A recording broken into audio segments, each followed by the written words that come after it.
Thank you very much. Have a seat.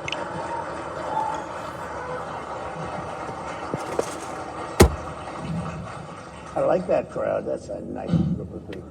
Thank you very much. Standing ovation. Thank you.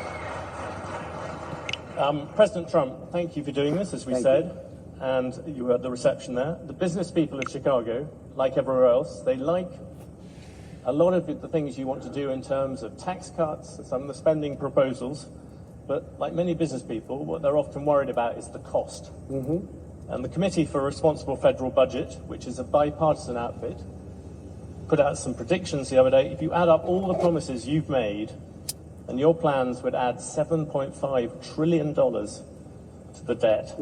That's more than twice the total for Vice President Harris.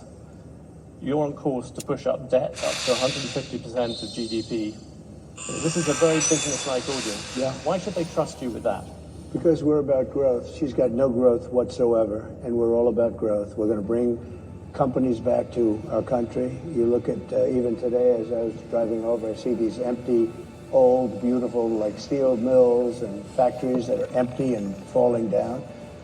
Some have been converted to senior citizens' homes, but that's not going to do the trick. And we're going to bring the companies back. We're going to lower taxes still further for companies that are going to make their product in the USA. We're going to protect those companies with strong tariffs, because I'm a believer in tariffs. I'm not sure that you are. I don't think you are, but I congratulate you on your career.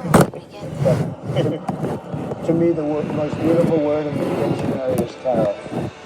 And it's my favorite word. It needs a public relations firm just to help it, but to me it's the most beautiful word in the tariffs, do you think that will bring in the revenues? To use another bipartisan group, Yeah. Peterson Institute, they say they only bring in $200 billion. That is that's barely the cost of two of your promises. Yeah, but that's like for what company are you talking about? Okay, look, I've brought in with tariffs, and I was just getting started. Then COVID came, and we had because I tell you what, I did a very good job in COVID. Nobody knew what the hell it was. I call it the China virus because I like being a little more accurate.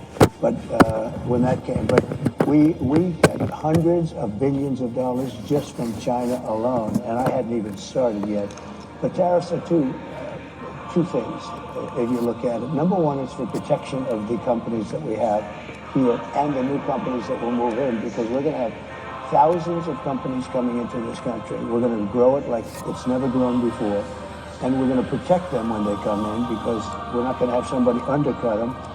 And I could give you an example of this if you want. Would you like me to? Because it just happened. A quick example, and I will come back. I just found out about it.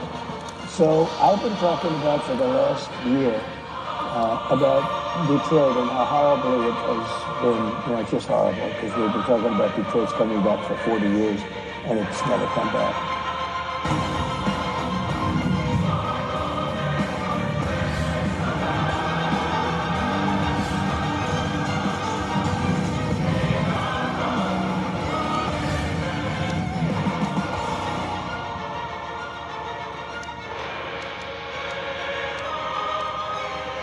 And it's very dependent on the car industry. Well, they've lost 60% of the business over a long period of time. And what happened is I found out a friend of mine builds auto plants. That's all he does. He builds auto plants. That's what he's good at. He doesn't want to build an apartment. All he wants to build is it. And he builds the biggest in the world. And for the last year and a half, if anybody's heard me speak, I was talking about Mexico as a tremendous challenge for us right now. Tremendous. China is building massive auto plants in Mexico. And they're going to build them, and they're going to take those cars and sell them into the United States. They're very near the border, and they're going to have all the advantages and none of the disadvantages. And that's going to be the end of Michigan. It's going to be the end of, frankly, South Carolina. It's going to be the end of everything. So I've been talking about this, and I said to him about 9 months ago, I said, you know what? I want you to do me a favor, John. I don't want to give his last name because he might not like it. From the first stirrings of I life want to beneath see an auto water, plant. I want to go and see one of these. You press a button and everything works, right? to man I taking want to his see one of the first big ones. upright He said, all right, steps, good. you I have said, come where do we far. go? Now begins your greatest quest. From this early cradle of civilization on towards the stars. Heroic Frederick, King of the Germans. Your task is to forge the independent states that surround you into an empire. You are blessed to be a great military leader. Use those skills to bring these cities under your sway, so that they may develop into commercial and industrial powerhouses. Surely then the bards will sing of mighty Frederick with the red beard, the great Holy Roman Emperor.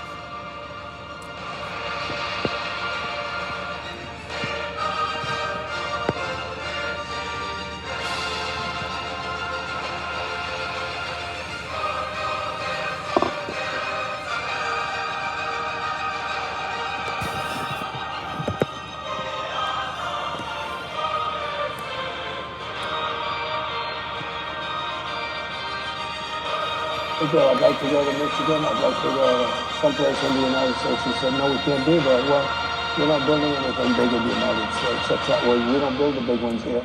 I said, where are you building the biggest ones? He said, in Mexico. We're building giant plants, the biggest plants anywhere in the world. In Mexico, I said, so you mean they're going to make cars cheaply? They have advantages over labor and other things, and they're going to sell them into the United States, and they're going to put Michigan out of business. Is that what? I don't know anything about that. All I do is build the plants. If you want to see a plant, we'll go to Mexico. I'll show you the biggest plant in the world. That was 9 months ago. I saw him, and I talked about it all the time, because I think it's a serious threat to our country, because not only autos, but other things. So then I see him 2 days ago. I was talking at another club, very nice club. There and are like several this, different except, types of I don't know, I cities. think you people are Our probably city even state. wealthier, okay? This was in Detroit, okay, which was appropriate. And I was showing them all sorts of charts about how their car, it's just gone down, it's like terrible. And I saw him, and I said, oh, how are you doing? How have you been? I said, could I ask you, how are those plants that you mentioned, those giant plants that you're building in Mexico, how is that coming along? Have you finished them? No, sir. They abandoned the project when they heard you're running. They abandoned the project when they saw that you were winning and doing well. I said, well, that's not good. All the same. Because I told them, and I said it publicly, they're not going to sell one car into the United States. I said, if I run this country, if I'm going to be president of this country, I'm going to put a 100, 200, 2,000% tariff. They're not going to sell one car into the United States because we're not going to destroy our country by, because I know you're an anti-tariff guy, but I'm the exact opposite. If I had, there was no other way I could have stopped them other than, what am I going to do, negotiate with Mexico or China? You're not going to get anything from them. I said I'm going to put a 100, 200, or 300. I'm going to put the highest tariff in history, meaning I'm going to stop them from ever selling a car into the United States. So I just see the guy by accident. I see him. He says, sir, they've abandoned it. And by the way, they built foundations. They were really rocking. They were going to do it. They thought that I was going to win, or maybe they just told him off. I tell you this, if I don't win, those factories are going to wipe out this country. They're the biggest factories ever built for cars. They're going to wipe out our country. If she wins, and she doesn't know what the hell she's doing.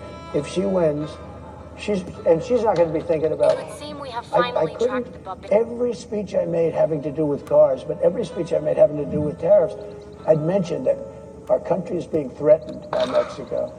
Now, all of those things, beyond even the car companies, all of those things are now dead. They're dead. I asked him, will they start? Probably not. They're dead as a doornail. If she gets in, it'll start up again. President Trump, I let you give your example. No, you talked a lot about tariffs. You look at the American economy, 40 million jobs rely on trade. It counts for 27% of GDP. Okay? You cut that off, that's also going to have an effect on many, many business people here. Yeah. Tariffs also have another side. Isn't that something that you have to acknowledge? No. You could be plunging America into the biggest trade war since Smoothball. But there are no tariffs. You're going to stop. There are tariffs already. No, there are no tariffs. All you have to do is build your plant in the United States, and you don't have any tariffs. People, This a is lot what of I places, a lot of places like this, there are a lot of jobs that rely on foreigners coming here. You're going to basically stop trade with China. You're talking about 60% trade on that, 60% tariffs on that. You're talking, as you said, 100, 200% on things you don't really like. You're also talking about 10, 20% tariffs on the rest of the world. that is going to have a serious effect on the overall economy. And yes, you're going to find some people who will gain from individual tariffs. The overall effect could be massive. I agree. It's going to have a massive effect, positive.